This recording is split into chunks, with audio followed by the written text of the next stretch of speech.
So what's up mga keepers, magandang hapon. Yan, inalis na pala natin yung ilaw natin dito.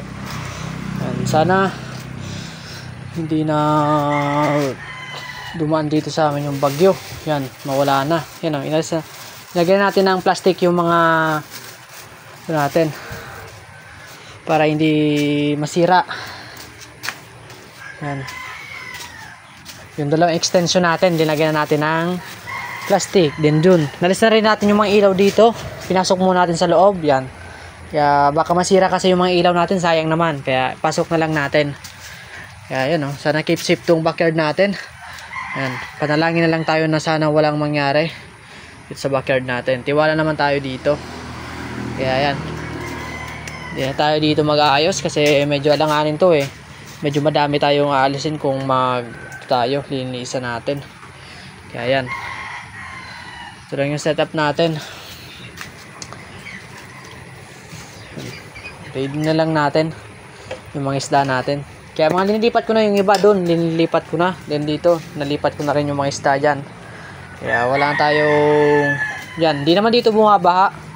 Kaya di naman ako nangangamba kapag bumabaha. Ito yung mga PKBM natin Yan Yan. Sana safe kayo mga bossing.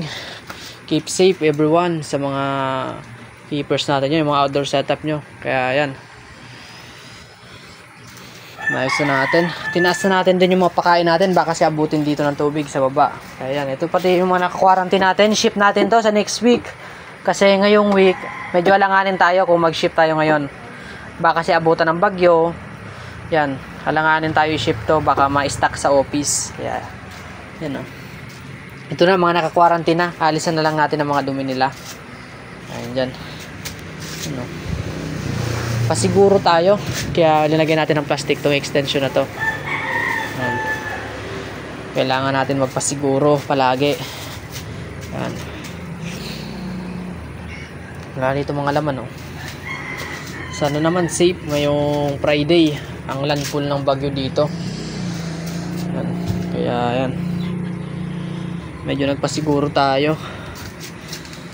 Yung mga ito dyan natin, mga fish keeper natin dyan, mga taga Legazpi or mga ayan dyan, mga taga Luzon, keep safe mga bossing kasi dadaanan tayo ng bagyo ngayon. Kaya sana walang mangyari sa ating mga backyard. Yun golden zebra natin, mga jumbo size. Naglagay ako ng GBT para sa crossbreeding, para ma-enhance yung kulay nila. Yan, Bailtail yung male natin dyan na dalawa sa golden zebra yan dalawang bailtail. Yan yung male natin na dalawa. Ayan. Ito wala pa tong mga laman bala ko pang linisan to. Hindi pa kasi ako tapos dito Hindi pa tayo nakapaglinis sa backyard natin. Mga Lunes na lang tayo mag water change dito. Yan. Medyo madumi na nga Hindi na tayo makapag water change. Green na green na. Ayan. Abang-abang lang pala yung mga gusto umorder sa akin kasi parang tingin ko may available pa tayo next week ng GBT. Ito, kung gusto niyo ng quality na GBT, bibigyan ko kayo. Yan malaking male. Yan, dalawang malaking male available natin. Kaso, medyo hindi tayo magbibigay nito ng 7 pieces. Mga trio lang. Bibigay natin sa trio na 1K. Or pair. Yan. Yan lang mabibigay ko sa inyo mga bossing na GBT. Pero quality na yun na GBT Yung, yan, dyan quality na yan dyan. Hintay na lang tayo, hinintay lang kasi natin yung nagbakasyon natin na nag-order, kaya di pa natin na-ship yung iba. Kaya sama-sama na lang natin para isahan sa gas. Kaya yan, medyo malayo pa kasi yung pag-shipan natin.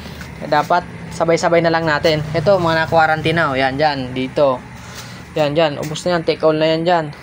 Dito sa mga aquarium, take all na yan. Dun, ubos na din yun, sold out na rin. Ito yung mga PKBM natin. Tapos lang natin magpakain ng steam egg. Yan. Puti ng PKBM natin. So, solid. Kapag green water talaga, ganda sa green water. Yan, ma-recommend ko sa inyo green water kayo. Yan Ang